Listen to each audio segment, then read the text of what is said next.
Saludos y bienvenidos a este espacio destinado a la medicina bucal. Y como siempre, cuando nosotros tenemos que hablar de ello, y concretamente les adelanto de que hoy vamos a hablar de estrés, que es un problema pues que tiene la mayor parte de la población, podríamos decir pues que es la gran lacra de la sociedad actual. Pues nosotros, para tratar el estrés, relacionándolo con la boca, por supuesto, que es la especialidad que acontece en este espacio, pues tenemos aquí al doctor y profesor Ambrosio Bermejo Fenoy. Muy buenas, Ambrosio.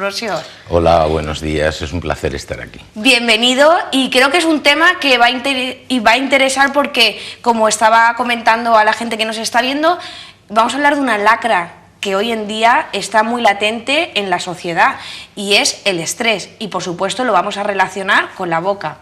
Sí, Miriam, vamos a hablar del estrés, de los estragos del estrés, que se podría considerar como el enemigo público número uno. Es fatal para la boca, pero todo lo que es malo para la boca también es para el organismo, y a la inversa. O sea, vamos a ver cómo el estrés pues origina bruxismo en gran parte, que a su vez es el origen del dolor de cabeza, de muchísimos dolores de cabeza, de alteraciones de la articulación temporomandibular, del síndrome de boca ardiente. De todo esto iremos hablando poquito a poco, lo iremos desarrollando todo. Pero podría considerarse el estrés como el enemigo público número uno, porque además es el origen de multitud de enfermedades, por no decirte de todas, en todas influye de una forma o de otra.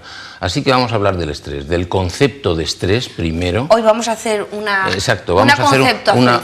introducción.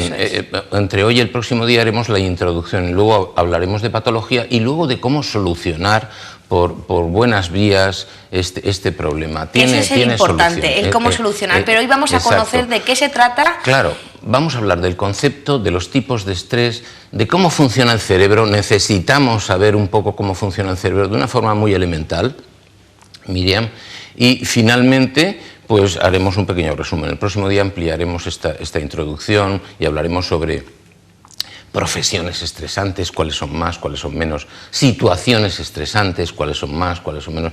Va a ser muy interesante. Yo creo que a lo largo de las charlas que vienen vamos a hablar del estrés y vamos a sacar partido y vamos a dar soluciones al estrés. Esa es la buena noticia. La mala es que aquí está el estrés entre todos, vive a nuestro lado sin saberlo. Exacto. Pero casi todo el mundo, un alto porcentaje de la población lo padece, y ahora lo vamos a ver, ese porcentaje. Pero sobre todo vamos a empezar sabiendo qué es el estrés, que creo que es lo que a la gente, que escuchamos la palabra estrés, pero nunca nos han dicho, pues el estrés es esto. Claro, es una palabra muy manida, muy traída y llevada. Entonces tenemos que saber qué es el estrés. El estrés, la palabra estrés viene del griego, stringere, que significa retorcer. Entonces, lo primero que tenemos que tener en cuenta es que el estrés viene de la física. Es una palabra que utilizan los ingenieros, los arquitectos. Cuando hablan de estrés de una viga, pues están hablando de cómo a esa viga se la somete a unas fuerzas y hacen que la viga se deforme. Esto es estrés. Bueno, ya digo, significa en griego retorcer, o sea, torcer, intentar torcer algo. Por lo tanto, ya tenemos que tener en cuenta dos cosas: la acción y la reacción. Es decir, la acción es la fuerza a la que yo someto a la viga o a la regla, a la presión a la que yo la someto. Yo he traído aquí pues unas reglas, y la reacción de esa regla. Es decir, si yo esta regla la someto a estrés, es decir, intento doblarla, estoy actuando con una fuerza.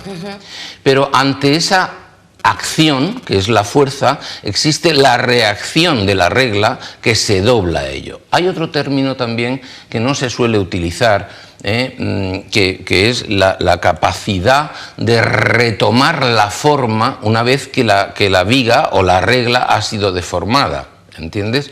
Bien, acción y reacción. Esa capacidad de volver a coger forma. Exacto. Es decir, que el ser humano es resiliente. Es resiliente, efectivamente. Esa es la palabra exacta, resiliencia o capacidad de resistencia a la deformación. Acción, reacción. Todo en la vida funciona así, por acción y reacción.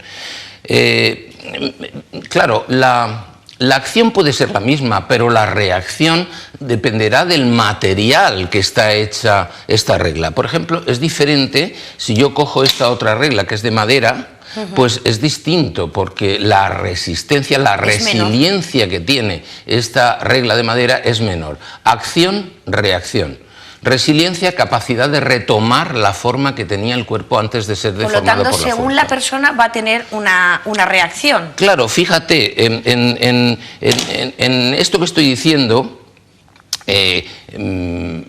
hay un equilibrio, es decir, siempre suele haber un equilibrio entre acción y reacción, pero cuando se pasan ciertas barreras, ciertos límites de capacidad de reacción, entonces se rompe. Si yo esta regla la someto a un excesivo esfuerzo, se rompe la regla, Claro, resistirá más y es más resiliente, pero me da lo mismo, porque si yo tengo la regla de madera, también se va a romper si la someto a un excesivo estrés. ¿Y qué pasa con el ser humano? Porque la cosa cambia. Aquí está muy claro. Hay una acción, hay una reacción. Yo he sobrepasado la capacidad de reacción del cuerpo, los límites, y se rompe, Pero con el ser humano, cuando hablamos de estrés, hablamos de un estrés emocional, de un estrés psíquico, psicológico. De todos modos, también va a funcionar la cosa de la misma manera. Es decir, el estrés, desde el punto de vista emocional y psicológico, son los cambios del sistema nervioso ante lo que el sujeto considera una agresión o un cambio. Puede ser simplemente un cambio. Fíjate que, por ejemplo, cambiarte de casa produce una situación de estrés, divorciarte o la muerte de un familiar, es decir, unos más que otros. Ya hablaremos el próximo día de las escalas que hay para definir las situaciones de estrés. Entonces, que son muy interesantes. Doctor, profesor, ¿ese estrés se origina en el cerebro? Claro, ¿Tiene su origen, es el motor?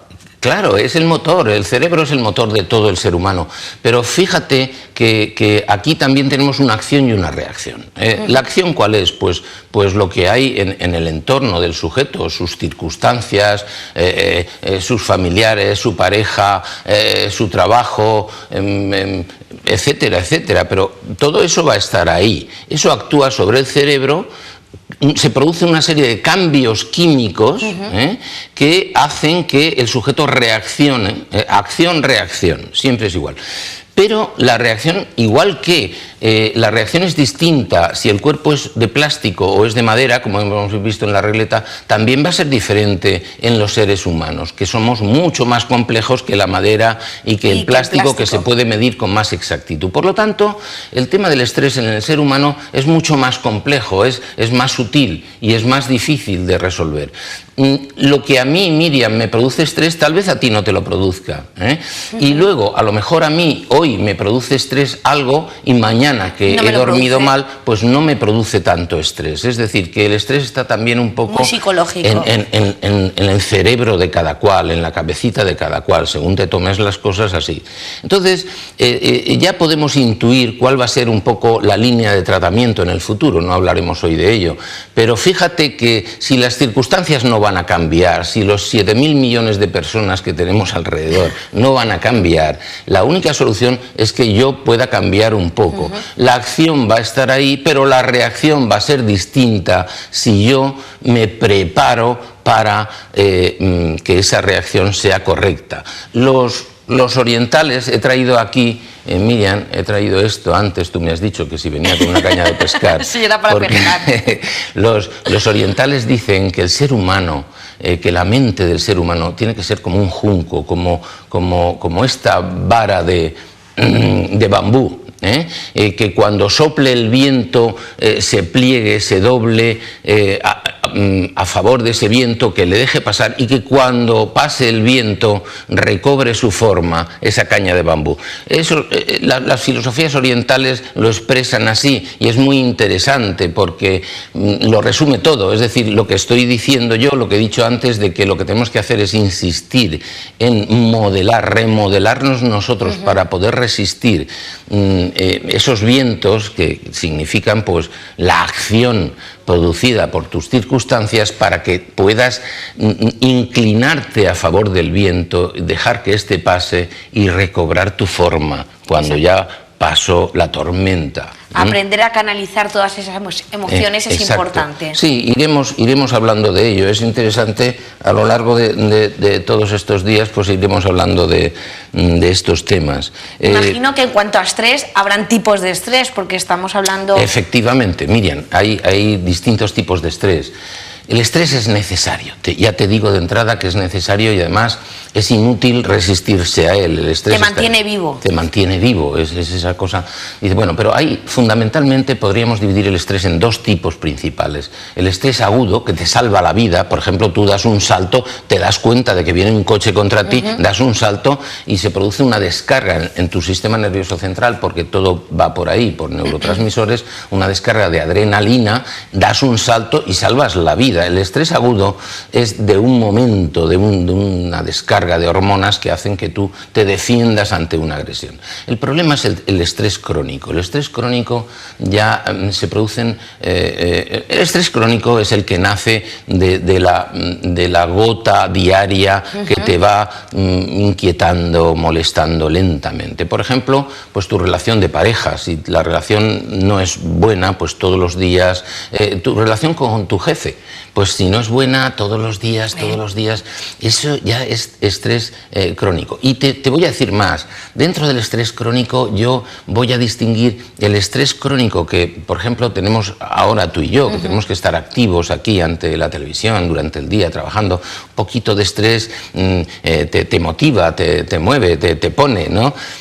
Pero es el estrés patológico, es el estrés dañino, ese estrés que es la gotita de agua que cae encima de tu cabeza todos los días. Hay una tortura china que consiste sí, en el de la gotita del agua. Una gotita de agua lentamente en esa cabeza. Podría decir que esa patología viene cuando... Podremos saber que padecemos la patología cuando llegamos a casa y no sabemos desconectar.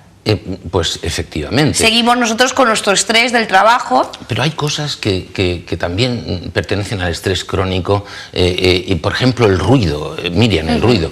No nos damos cuenta, pero tú vas a casa del dentista y ¿qué te encuentras? Pues musiquita. Vienes aquí y otra musiquita de fondo. Sales a la calle y el ruido de los coches. Llegas a casa y pones la tele, otro está con la radio, uno grita. O a lo mejor vives en una zona donde pasan aviones por encima. Eso produce estrés crónico. Es decir, hay montones de cosas, estímulos, y hoy estamos sometidos a 1000 estímulos visuales, auditivos, que llevan al estrés patológico. Y dentro de ese estrés patológico, el estrés maligno, que te va recomiendo por dentro y que está ahí y que hay que tenerlo en cuenta porque es capaz de producir ansiedad. El problema es la ansiedad que dentro del sistema nervioso producen este tipo de cosas. Y cuando la ansiedad se perpetúa, es capaz de producir depresión. Y cuando la depresión se perpetúa, produce enfermedad y puede producir hasta suicidios. Fíjate, ayer escuché un programa interesantísimo en la 2 que era sobre el suicidio. Resulta que cada 40 segundos muere una persona, se suicida una persona en el mundo, cada 40 segundos, o sea, todo el tiempo que estamos aquí ya se han suicidado varias personas. En España se suicidan todos los días 10 personas se suicidan. El 50% son enfermos mentales que necesitan tratamiento y a veces hospitalización, pero el otro 50% tienen que ver con el estrés crónico, con el estrés maligno que digo yo. Y es pues haber perdido el trabajo, haberte divorciado, estas situaciones crónicas que poco a poco van haciendo... Que no sabemos canalizar, realmente que te llevan a la ansiedad, de la ansiedad a la depresión. Exacto, no sabemos enfrentarnos a ellas como la rama de junco que se dobla al viento, que dicen los orientales.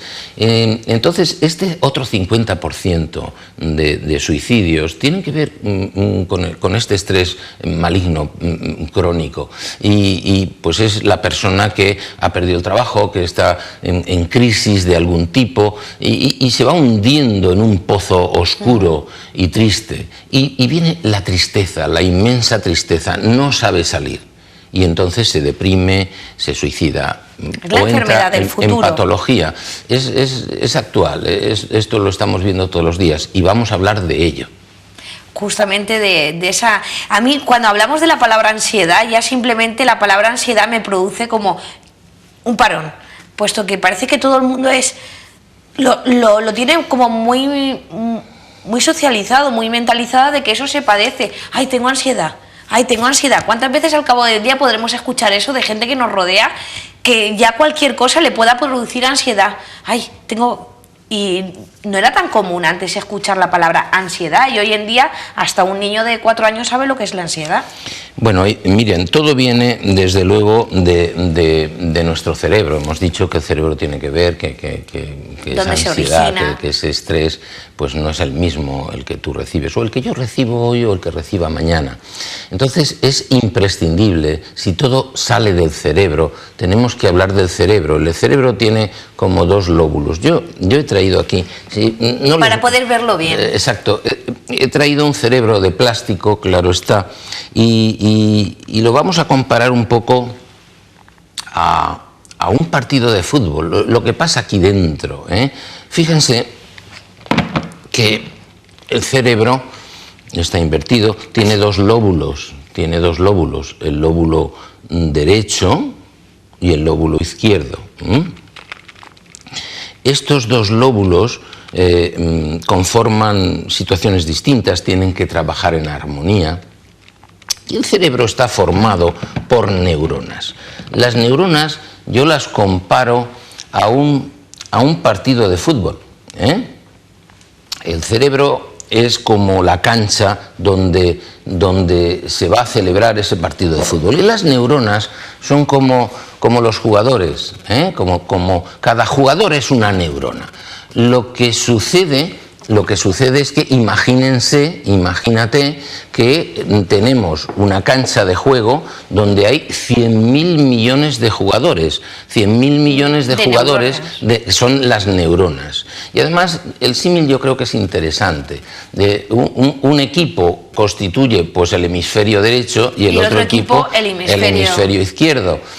Pero además los jugadores no se tocan, porque cuando se dan un tropezón el árbitro pita falta. Es decir, ¿cómo se comunican los jugadores? A través de pelotas. Es decir, las pelotas de fútbol son como los transmisores. Como pelotas. Estas pelotas que pertenecen a este futbolín, vistas a mayor aumento, podrían ser así. Una pelota de fútbol vista a gran aumento es como esto. Esta es una bola que está llena de gránulos que son los neurotransmisores. Es decir, los jugadores, que son las neuronas, se están comunicando entre sí lanzándose balones llenos de neurotransmisores. Y en esto consiste la función del cerebro. Todo funciona por neurotransmisión. Que son los que llevan la información. Exacto. Lo que pasa es que hay billones de pelotas de fútbol que se están pasando los jugadores, que son las neuronas entre ellos. La pelota de fútbol se derrama cuando toca al otro jugador y los neurotransmisores le pasan la información. Y luego, pues sí, también hay jugadores rojos que tienen la propiedad de mandar órdenes, podrían ser los delanteros, ¿no? Ejecutar, que son las neuronas motoras, y luego las neuronas blancas, los jugadores blancos, que son más de recibir información, que son las neuronas sensitivas. Es decir, apretando un poco las cosas sí que nos podría servir, porque es que luego vamos a hablar de varios aspectos del cerebro, pero que todo funciona a base de que entre los jugadores, que son las neuronas, hay una transmisión de información a través de pelotas, que son los balones que se derraman cuando llegan al otro jugador. Las neuronas en realidad son así, no son jugadores de fútbol.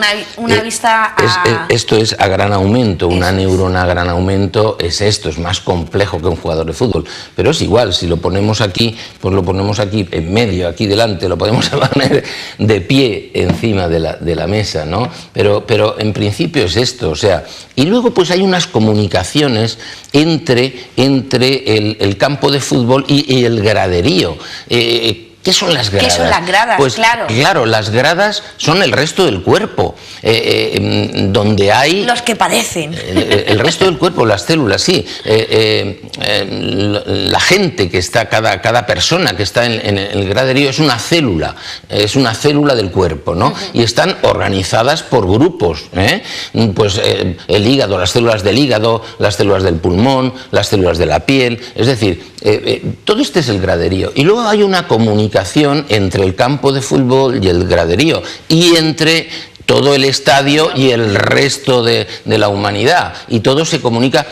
En el caso del estadio, pues son los medios de comunicación, pero en el caso del cerebro son vías nerviosas, cables nerviosos que van desde el cerebro al resto del cuerpo, al resto del graderío, y de aquí pues hay comunicación con el exterior a través de los sentidos. Con los sentidos captamos lo que llega de fuera. Esos sentidos que son los que van a recibir información e impulsos que van provocando lentamente ese estrés emocional, ese estrés crónico que es el maligno. Una vez que ya sabemos cuál es el funcionamiento del cerebro, con ese hemisferio izquierdo, hemisferio derecho, cómo se comunican las neuronas y demás, ¿cómo afecta ese estrés que viene de fuera, pero que lo recibe nuestro cerebro? ¿De qué modo afecta o de qué modo altera esa comunicación de información, esa transmitir información a las células que a su vez luego las representa el cuerpo? Las gradas, sí. Los futbolistas... Pues te voy a decir, mira, ¿tenemos estrés o no tenemos estrés? Yo te he traído un par de artículos científicos. En uno nos dice, que estos son del año pasado, pues estamos en enero, dice, el 84% de los españoles se haya aquejado de estrés y el 62% dice de sentirse agotado al final del día. Otro artículo interesante dice, los problemas para dormir afectan al 50% de la población, y también este insomnio tiene que ver mucho con el estrés. Y luego, pues otro signo de que el asunto está serio es que dice, 1 de cada 3 españoles ha utilizado algún medicamento para la ansiedad en el último año. Miriam, todo esto indica que algo está pasando y algo tendremos que hacer. En cuanto a la boca, pues claro, bien, este estrés va a influir a todos los niveles, en todas las enfermedades, desde en la impotencia sexual y la frigidez hasta cualquier tipo de enfermedad se va a ver influida por el estrés. Y a su vez, toda enfermedad se va a beneficiar de que el sujeto combata ese estrés de forma adecuada y no con pastillas precisamente. Y en la boca, pues en la boca el estrés va a producir un mal general que tenemos los dentistas, y es el bruxismo, y ya lo veremos más despacio. Vamos a ver ese bruxismo, cómo actúa. Vamos a ver una... ¿Tenemos fotografías? Sí, mira, fíjate, el bruxismo, que es el rechinamiento de un diente con otro, de unos dientes con otros, y que lo hacemos para liberar estrés, para liberar tensión emocional, produce destrucciones del esmalte. Desgaste total. Desgaste total. Este es un caso extremo, pero además de esto, por culpa de esa tensión emocional y de ese rechinado, activamos los músculos de la masticación muchísimo y se producen dolores miofasciales. La persona se pasa toda la vida con dolor de cabeza, y no es dolor de cabeza, es dolor muscular al apretar los dientes. Y vamos a tener también problemas de articulación. Fíjate que esta persona, cuando abre la boca, desvía la mandíbula hacia un lado. Está enferma su articulación temporomandibular de tanto apretar y de tanto producir fuerzas anómalas que traspasan por esa articulación y la hacen y la dañan. Y también tenemos el síndrome de boca ardiente. Aquí tenemos, Miriam, fíjate, el síndrome de boca ardiente consiste en hacer parafunciones liberadoras de estrés con la lengua. Por ejemplo, apretamos la lengua contra los dientes. Fíjate esa lengua que tiene unas huellas que están marcando los dientes porque está todo el día apretando la lengua contra los dientes o rechinando la lengua contra los dientes. Eso produce el síndrome de boca ardiente porque irrita las terminaciones nerviosas superficiales de esa mucosa, y entonces aparece ese ardor lingual que no deja vivir a la persona. Es decir, en la boca tenemos cantidad de elementos que vamos a ir desglosando, vamos a ir analizando a lo largo de todos estos días que nos preocupan fundamentalmente. Pero ya no solo es la boca, nosotros vamos a hacer referencia a la salud integral, que es lo que nos interesa. Por lo tanto, y como resumen final, pues decir que el estrés se puede considerar como el enemigo público número uno, Miriam, el enemigo público número uno de nuestra salud, de la salud de nuestra boca, de la salud general, y que de alguna forma tenemos que abordarlo y tratarlo, pero de formas armónicas. Fíjate, Miriam, que no es posible armonizar lo que sucede en esos neurotransmisores. Hemos hablado de 100.000 millones de neuronas por 1000 conexiones cada neurona, que son las pelotitas, son billones de pelotitas rodando. Y eso no se puede armonizar con una pastilla, o con un porrito, o esnifando coca. No se puede armonizar de ninguna manera, porque todos esos sistemas van a producir dependencia y al final efectos secundarios. Vamos a hablar de métodos naturales que sí que pueden controlar esta neurotransmisión. Somos neurotransmisión, miramos por la neurotransmisión, sentimos por nuestra neurotransmisión, tocamos por nuestra neurotransmisión, y vamos a incidir en esto y vamos a hablar de estas cosas muy interesantes que yo creo que van a resultar apasionantes a todo el mundo. Así que ya pueden coger papel y lápiz y pónganse las pilas, que les va a interesar este tema. Por lo tanto, nuestro objetivo va a ser erradicar el estrés, causa principal de muchísimas enfermedades, y si nosotros lo erradicamos antes de que nos produzca ninguna enfermedad, pues nos vamos a ahorrar muchos disgustos, porque sobre todo que padecer enfermedades no dejan de ser disgustos. Por lo tanto, vamos a intentar hacer que la gente armonice con su vida y sepa canalizar esas emociones que le hacen